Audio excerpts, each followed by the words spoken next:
Thousands of hardened criminals are turning to Allah. We seek for help. That has been underway for decades. Hundreds of thousands of African American men across the country have converted to Islam behind bars. To understand why incarcerated black men are drawn to this faith, I have to go inside, beyond the checkpoints and locked doors, to the secure world where so many have found Islam. How you doing?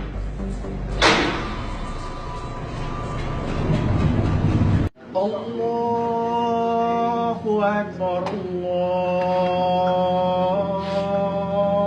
Akbar, Allahu Akbar, Allahu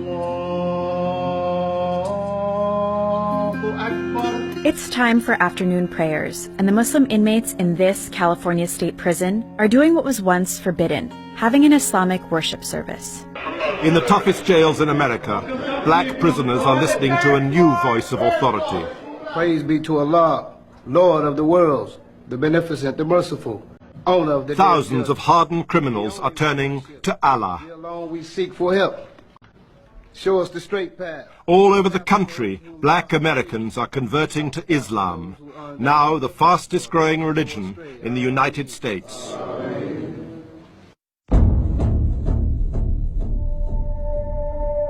Allahu Akbar. Something radical is happening inside U.S. prisons. Allahu Akbar.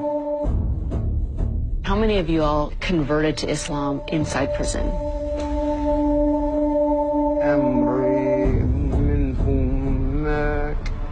Once you study the truth, What was it about Islam that resonated with these men? It allows them to be men. Islam transforms heart. It changes the person totally. But this isn't just about the lives Islam touches in prison. We are leaders. We are a community. Islam has been in this country for more than a century. It's about a community in America that has practiced the faith for generations. We are not a new face to Islam. But despite its history here, Islam is still deeply misunderstood. I do not feel oppressed. We love our brothers. We do. We really do. So yes, something radical is going on, but it's not what you think. Of the 3,832 inmates at Solano Prison, the chaplain estimates about 5% are practicing Muslims. The prison doesn't track religious identity, partly because it's so fluid. How many of you have been in here more than once? How many of you have been here more than 5 times?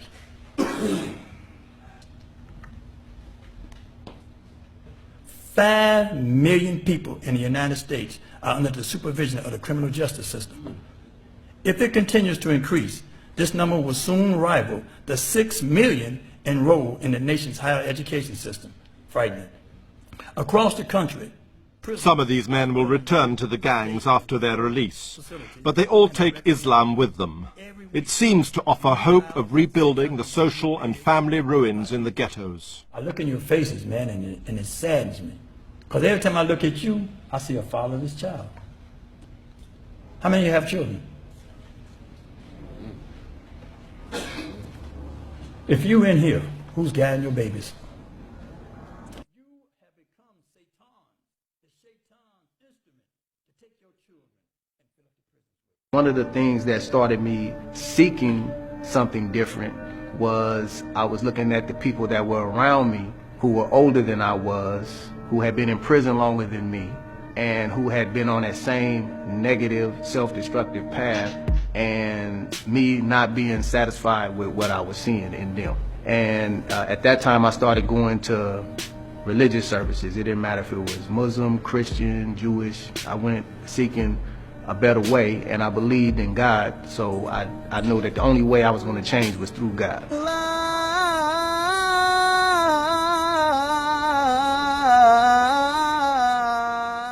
In a district of Chicago known as Terror Town, the Imam or priest, Rami Mohammed, leads Friday prayers. Rami spent 5 years as a U.S. Marine. He taught himself Arabic and converted to Islam while working as a prison guard. If thou hast willed our defeat, thou will be worshipped no more. Amin was once charged with a double murder. He's one of several former gang members who attend the mosque. Allah subhanahu will suffice you. Nashhadu an la ilaha illallah wahdahu la sharika lahu. Lahul mulku wa lahul hamdu yuhyi wa yumeet.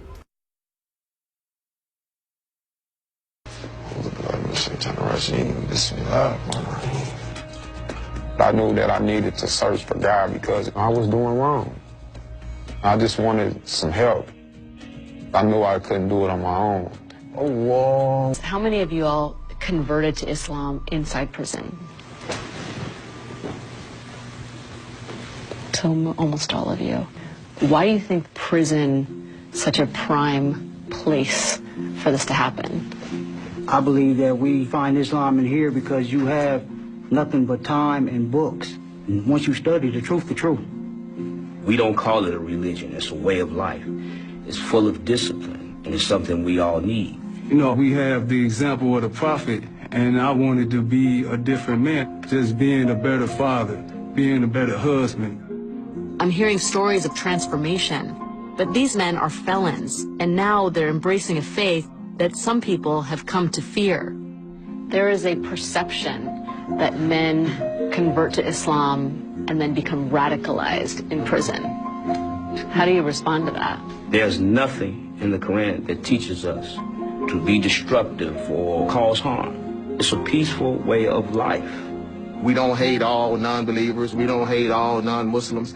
We love people. We love safety and security just like everybody else. So our responsibility as Muslims, when we get out, we have to show them that Islam is not what they generally see in the media. Kareem began working with Ismail, a prison chaplain, to learn more about Islam and how it could tame his anger. Everything I've been reading in the Quran, when I read in the morning, it's always speaking about patience. Patience is half the faith. Things are going to come to you if you believe in Allah and you rely on Him. Over the past 17 years, Ismail has counseled hundreds of men like Kareem, many with violent pasts. Islam is founded on discipline and faith. Alcohol, drugs, and sex outside of marriage are forbidden. Moral virtues such as truthfulness, kindness, and patience are guiding principles. Allahu Akbar, Allahu Akbar, la ilaha illallah. La ilaha illallah. Kareem and his fellow Muslims have spent years developing those qualities in themselves. Once a week, they come together in prayer. Allahu Akbar. Allahu Akbar. The sincerity and the brotherhood that these brothers show is just so strong because that's all we have. For Kareem, one of the initial draws to the faith was that the Prophet Muhammad had companions who were the lowest members of society. His followers were outcasts. They were like us. Assalamu alaikum wa rahmatullah. In just 24 hours, Kareem will part from these brothers and be released. Structure and discipline have been easy to maintain within the strict confines of prison. But the outside world is filled with temptation. Many men try to make it and fail. When you get out there, the challenges are going to be outrageous. Right. You're going to be tested. He's going to try to build a new relationship with people who's doing the right thing, people who's working and going to school. I'm betting on him, and I'm rooting for him. And I pray God he doesn't let himself down. Your brother Kareem is leaving here tomorrow. Does anyone have any words for him? Hopefully I will meet you again out in the world. Forgive me, I'm getting emotional a little bit. You know, because we love our brothers. We do. We really do. We love our brothers. I love you too, Rob. Oh, there we go.